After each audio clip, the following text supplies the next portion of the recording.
The Space God Memoirs.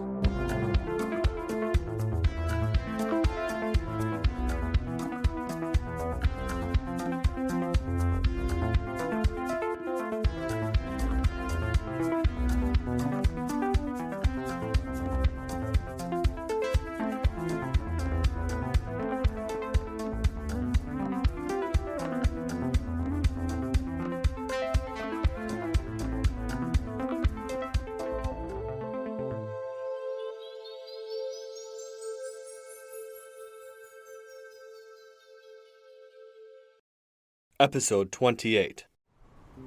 The exaltation of flight coursed through my being as I found myself once more in the sky, face to face with masses of fluffy clouds, swirling and churning with wetness, just like I'd always imagined them from the ground.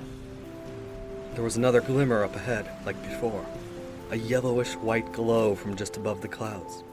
I flew upward more, feeling the coolness of a cloud I passed through, and one more after that. I found myself looking out over the clouds clustered below me, like the rolling hills of the sky, lit by pink and yellow lights from above. There I saw it, my goal. The golden palace sat upon a ridge of clouds, shining in the light of an unseen sun, its many-spired walls set with fluted towers and inlaid with elaborate filigree, depicting symbols from various religious sects on Arubis. I floated towards this full-on ludicrous sight, and soon I could see through the grand archway leading inside. I could smell the aroma of flowered perfume and hear the gurgle of fountains from within. As I drew closer, that gurgle was joined by the melody of laughter, tantalizing feminine laughter. Going through that archway, I stepped into a garden ringed with fruit trees, awash in the scent of flowers that grew all about. Its middle was dominated by 4 pools of clear water, and within the pools were dozens of naked women. All manner of women, all of them different, all of them beautiful in their own ways, but all of them beautiful.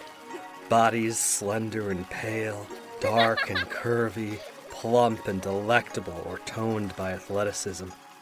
Hair in shades of brown and yellow, black, blue, and green. Faces innocent, on the cusp of girl and woman, or mature and lustrous, filled with fire and passion.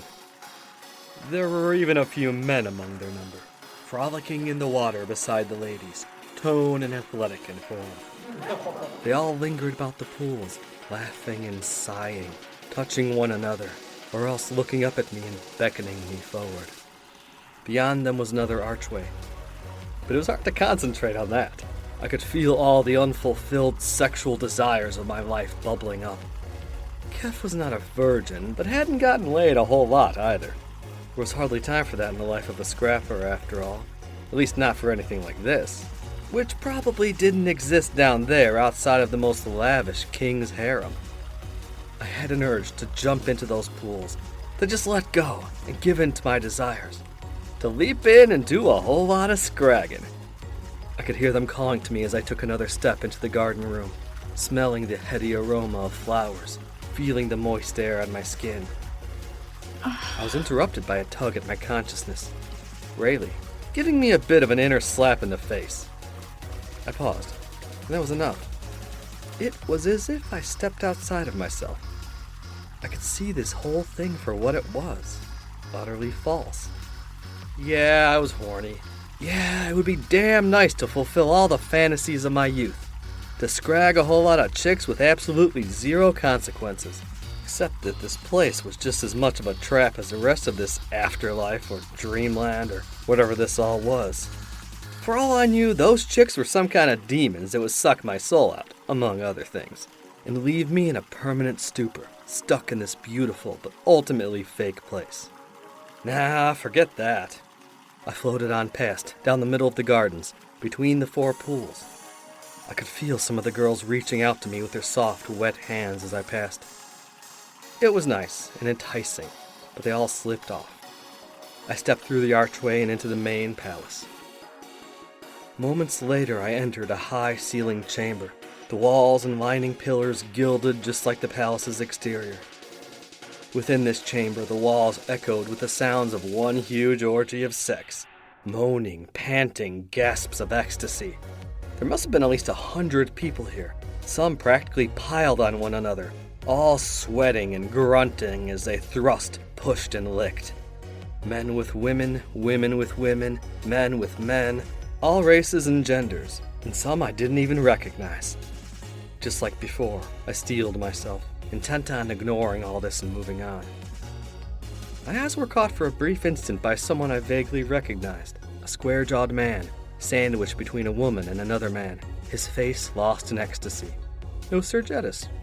With Rayleigh still in the back of my head, nudging me onward, I was able to focus away from the orgy enough to see another exit, an adjoining hall leading onward.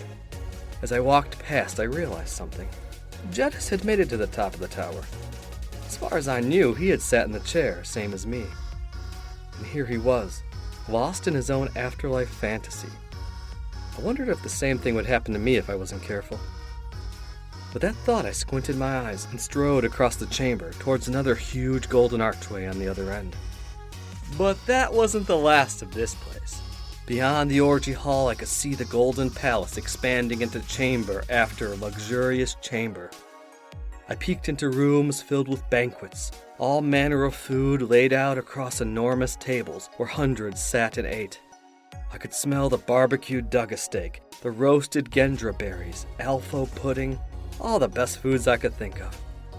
But again, I moved on. My will already steeled against sex. What more could food offer? Other rooms were libraries, filled with all manner of collected tomes, filling shelves that rose up to 30-foot ceilings. Another sort of temptation, I supposed, for the knowledge addicted. I beheld chambers of glittering golden treasures, museums of marvelous art, and sundry other distractions. I surmised that was what this golden palace was, a hall of distractions. At the very end, the long hallway opened up into a balcony, where white-yellow light poured in from outside. I stepped onto that balcony, whose golden rails stood between me and the open blue sky, where clouds drifted in warm winds. It was split by a translucent crystalline staircase that spiraled upward until it vanished into a distant puffy cloud. I followed it, my lighter-than-physical body practically gliding up the lengthy stairs, rising upward along the skyscape and through the cool, wet expanse of a cloud. I emerged on the inside of a great dome. Here, light beamed in upon polished alabaster floors covered in silver trim. The room, circular in shape, was ringed by symmetrically placed pillars, each in the form of serene, multi-faced women whose upraised arms supported the lofty ceiling. The room shone with whiteness. Even the people within it, some 20 or 30, wore the purest of white robes. All of them had their backs to me and were stooped in deep bows. All except one, a man resplendent with even more light than the beams coming from the ceiling, clad in silvery armor with matching robes and an 8-pointed headpiece that rose up out of his snowy white hair. Ophiro? I asked, wondering if that was really him on that throne, decked out like a deity. From within, Bakibra stirred. Noticing me at last, Ophiro smiled and turned my way. As he did so, the light around him intensified and spilled out over the gathered worshippers, who began quietly chanting his praises. "Ah, another supplicant come to honor me. Welcome," he intoned, his voice reverberating across the dome. "My prince, stop this," I said, though it wasn't my voice that said it, or my mind. Bakibra stepped forward.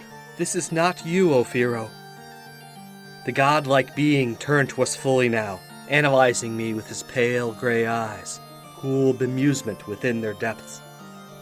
His robes fluttered as he moved, his body floating across the tiled floor until he was face to face with me. "It is me," he said, his voice echoing in a chorus across the chamber. "I am translated. I am exalted, enhanced. I have become all that I was destined to become." Ophiro drew within a meter of me, and he was indeed a magnificent sight to behold. The prince wasn't really my type. I generally didn't go for cold, heartless maniacs. As Keph, I might not have been that into Ophiro. But that part of me that was now Bakibra certainly was.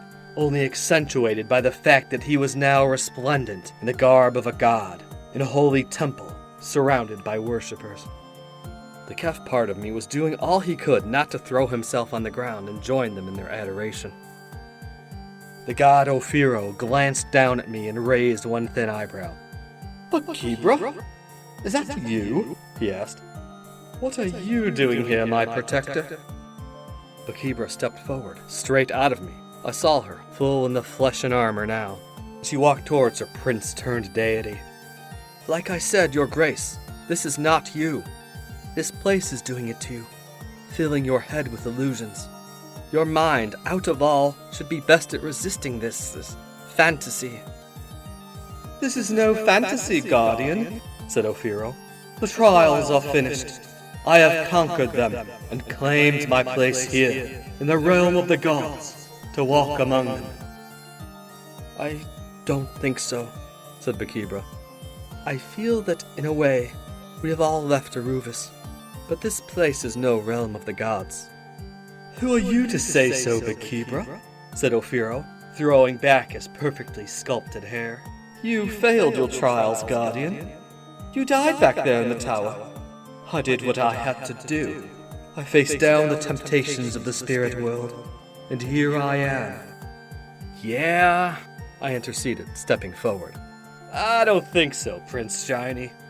Ophiro glared down at me. I could feel an unseen pressure upon my chest. "The guide? What are you even doing here? I figured the knights outside the tower had taken care of your lot." "You thought wrong, buddy," I said. "I got up there, sat in that throne, same as you. The Bakibra here just so happened to die so you could activate. Yep, sat in that thing, got whisked away to this supposed overworld, same as you. And, you know, I saw the others on my way up here too. And they were all pretty much caught up in their own little stupidity. For some it was guilt and torture and fighting. For others it was sex or food or other nice stuff. For you it seems to be this, basking in your pretend glory." Ophiro said nothing in response, just shook his head. Then he thrust forward one pale hand.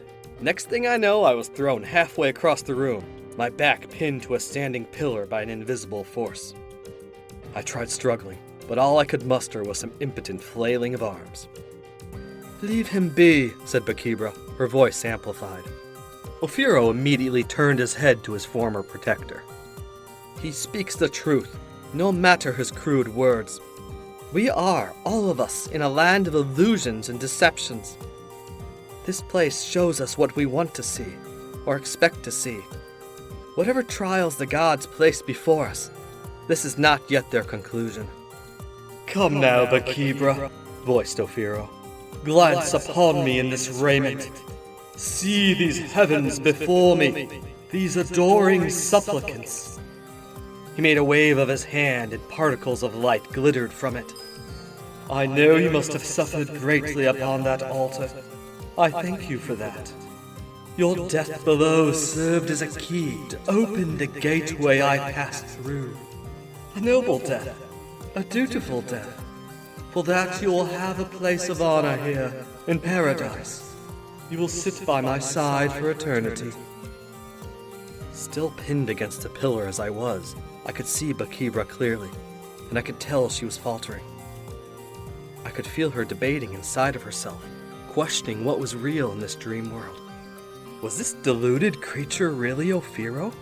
Was this the man she had fallen in love with, had pined over for a decade of frustration and rage? "I loved you," Bakibra said at last, a tear streaming from her left eye. "All those years I spent in service, taking on the burden of the armor for you. I did it all, killing in your name, questing to the ends of the world, not out of duty to my king, but for you. I even died for you, Ophiro."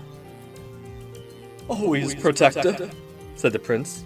"I was aware of your affections, and in my own way, I felt as you did. I cared for you greatly, Bakibra. Yet you must have known that it could never have been as you imagined it, that our love was between equals." "I knew," Bakibra answered, her head bowed. "I knew well that you would never take me as wife or as consort. Had we remained in the world, I would not have lived more than a few cycles, thanks to the armor. So I did what I could to serve you while I still remained. Indeed you did, said Ophiro, a limp smile on his lips. But Keph is right, Bakibra stated, wiping away her tear. You are no better than the others. You were willing to just let me do it, to die on that altar without a goodbye, without even trying to stop me, all for your destiny. Ophiro moved slightly back, his benevolent smile melting into a frown, his brow furrowed. The pressure on me jumped, my body pushed so hard against the pillar that I could nearly explode. You died so I could ascend, as was your duty and your desire, said the prince. If that is how you feel, said Bakibra, softly, then perhaps my love was misplaced. Ophiro let out a shrill hiss. The dome shook with rage. The pillar I was pressed up against shattered, dust and shrapnel erupting into the air as my body was thrown to the ground. I was surprised to find myself alive and unhurt. Then again, maybe I wasn't so surprised. Could there even be real death or pain in this dream world, this illusion? I stood to my feet, feeling Ophiro's psychic grip gone. I began strolling towards him. Give it up, Prince, I said. He glared at me, just like he had before. I felt no pressure on me this time, nor did I fly back. I continued walking. That just proves it, I went on. You have no real power here. All that was just illusion, belief, Rusha shit. I thought that you could throw me across the room, so you did. But now I'm realizing that you could do all of nothing to me, because once again, you did not ascend. The trials are not over, and you are not a god. I got right up to Ophiro, until we were face to face. I sort of considered punching him then, but chose not to. Instead, I poked him, right in the arm, playfully. There you go, I said. He looked at me and started to quiver with rage. Off to the side, his supposed worshippers began to fall, one by one, clutching their throats as they appeared to die. Come on, I said. Come with me. This isn't over. I reached out my hand, and simultaneously, so did Bakibra. Please, Prince, she said. No! Muttered Ophiro, his already pale face looking even more ashen. He descended to the ground and backed away. The dome quaked further as the prince looked away from us, shame in his eyes while he continued to backpedal, shaking his head and repeatedly muttering, No, no, no! Then he began to fade. Within seconds he was gone, vanished as though he had never been. Bakibra beside me gave a final glance, sad but accepting, before stepping forward and dissolving into me. Likewise went the rest of that domed chamber, the walls and floors vanishing in showers of light, along with the illusory worshippers and everything else in there, until I was once more alone, floating in the open air, only clouds and sky around me. I wondered if any of that had been real. Had that even been Ophiro, also here in this bizarre place, or some delusion of my own mind? Like everything else here, I concluded, that probably didn't matter. It was done with. So I flew into that wild expanse of sky, up above the highest clouds. The winds rushed by as all hint of land disappeared from my sight. I was alone, floating between air and air. There was a slight terror to it, a feeling of having nothing to hold on to, no anchor point against the infinite sky on all sides, accompanied by the idea that at any moment I could get sucked into that infinity and vanish forever. I hung in that state for a brief instant only. Then more heavens appeared before me, dozens of sky fortresses like before, but greater still. Many shone in colors of silver and gold, but also ruby and emerald and glittering sapphire. There were grand, regal castles, serene monasteries, temples with crystalline towers, lovely palmed oases. But that was the least of them. I flew by realms that appeared as enormous flowers of light, gradually shifting colors as they grew, bloomed, opened, and then receded back onto themselves in a constant cycle. there was an entire city built into the floating silver head of a statue, whose eyes would blink as I flew by, revealing radiant blue orbs beneath. They all appeared idyllic and perfect, sublime realms where people either indulged themselves in perpetual pleasure like before, or basked in the glory of some worship or another. In some, the people would gather around what I guessed were gods, titanic humanoid figures the size of 10 men, multi-armed beings with metallic skin, fiery dragons, and even figures of pure glowing light. I thought I recognized a few of them from the occasional religious sermon I had overheard. Were these the gods of Aruvis? The creators? Were they real or just some illusion generated by this strange place? As I flew by, I'm pretty sure I saw gods and heavens belonging to at least 4 separate religions, all who had claimed the others were false. Yet they were all here. I shrugged and flew by. None of them were my gods, after all. And nobody seemed to notice me at all as I zipped on through the skies, ignoring their little belief systems. At last I saw no more ahead of me, only open blue sky. As I traveled forward still, the blue grew gradually darker and darker, azure and then navy blue, until it was near black. Then the stars appeared, shimmering in the space beyond. Between where I was and where the endless vastness of space waited was a sort of barrier, a matrix of translucent geometric figures, so many lines and angles that seemed to spread all around me. The closer I got, the more defined it became, until it looked almost solid, a kind of crystalline shield between me and the great beyond. There, on the very edge of it, was a gap, ringed by a circle of blue and gray metal. On the other side were the stars, unobstructed and open. I flew in.